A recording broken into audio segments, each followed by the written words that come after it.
Please subscribe our channel for latest updates.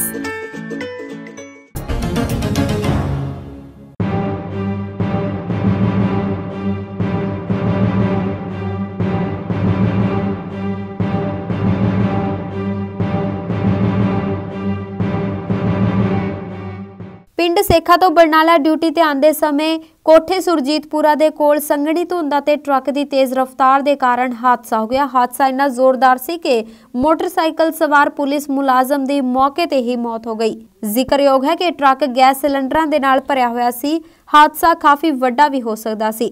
Truck driver ਮੌਕੇ ਤੋਂ ਫਰਾਰ ਹੋ ਗਿਆ। ਡੈਡ ਬੋਡੀ ਨੂੰ ਸਰਕਾਰੀ ਹਸਪਤਾਲ ਪੋਸਟਮਾਰਟਮ ਦੇ ਲਈ ਭੇਜ ਦਿੱਤਾ ਗਿਆ ਹੈ ਅਤੇ ਪੁਲਿਸ ਟਰੱਕ ਦੇ ਡਰਾਈਵਰ ਨੂੰ ਲੱਭਣ ਦੀ ਕੋਸ਼ਿਸ਼ ਕਰ ਰਹੀ ਹੈ। इस मौके ते मृतक के रिश्तेदारां ने दुख प्रगट करते हुए प्रशासन तो मांग की है कि दोषी नूं जल्द तो जल्द गिरफ्तार किया जाए अते सख्त तो सख्त कार्रवाई की जाए अते उसदे परिवार दे किसी भी मैंबर नूं उसदी थां ते नौकरी दित्ती जाए।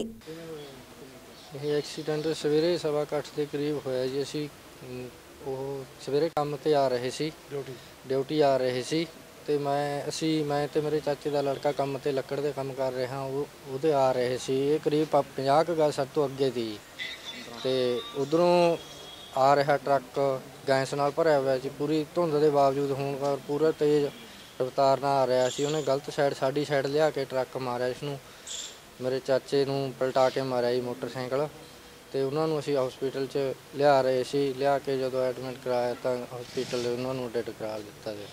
ਹਾਂਜੀ, ਸਾਨੂੰ ਮੰਗ ਆ ਵੀ ਸਰਕਾਰ ਵੱਲੋਂ ਉਹਨਾਂ ਦੇ ਬੇਟੇ ਨੂੰ ਦਿੱਤੀ ਜਾਵੇ ਨੌਕਰੀ, ਕਾਰਵਾਈ ਕੀਤੀ ਜਾਵੇ, ਵੱਧ ਤੋਂ ਵੱਧ ਮੁਆਵਜ਼ਾ ਦਿੱਤਾ ਜਾਵੇ ਜੀ।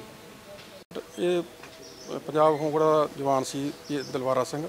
ਇਹ ਆਪਣੀ ਡਿਊਟੀ ਲਈ ਸਵੇਰੇ ਪਿੰਡ ਸੇਖਾ ਤੋਂ ਜੇਲ੍ਹ ਨੂੰ ਜਾ ਰਿਹਾ ਸੀ। ਜਦੋਂ ਕੋਠੇ ਸਰਜੀਤਪੁਰਾ ਕੋਲ ਆਇਆ ਤਾਂ ਇੱਕ ਇਹਦੇ ਟਰੱਕ ਡਰਾਈਵਰ ਨੇ ਤੇਜ਼ ਰਫ਼ਤਾਰੀ ਤੇ ਲਾਪਰਵਾਹੀ ਨਾਲ ਟਰੱਕ ਲਿਆ ਕੇ ਇਹਦੇ ਮੋਟਰਸਾਈਕਲ ਵਿੱਚ ਮਾਰਿਆ, ਜਿਹਦੇ ਸੱਟਾਂ ਲੱਗਣ ਤੇ ਇਹਦੀ ਰਸਤੇ ਹਸਪਤਾਲ ਨੂੰ ਲਿਆਉਂਦੇ ਹੋਏ ਮੌਤ ਹੋ ਗਈ। ਮੁਕੱਦਮਾ ਦਰਜ ਕਰਕੇ ਜਿਹੜੀ ਆ ਉਹ ਕਾਰਵਾਈ ਅਗਲੀ ਪਰਚਾ ਦਰਜ ਕਰਕੇ ਮੁਕੱਦਮਾ ਦਰਜ ਕੀਤਾ ਜਾ ਰਿਹਾ ਜੀ। ਮੁਕੱਦਮਾ ਦਰਜ ਕਰਕੇ ਕਾਰਵਾਈ ਅਮਲ ਵਿੱਚ ਰਹਿੰਦੀ ਹੈ।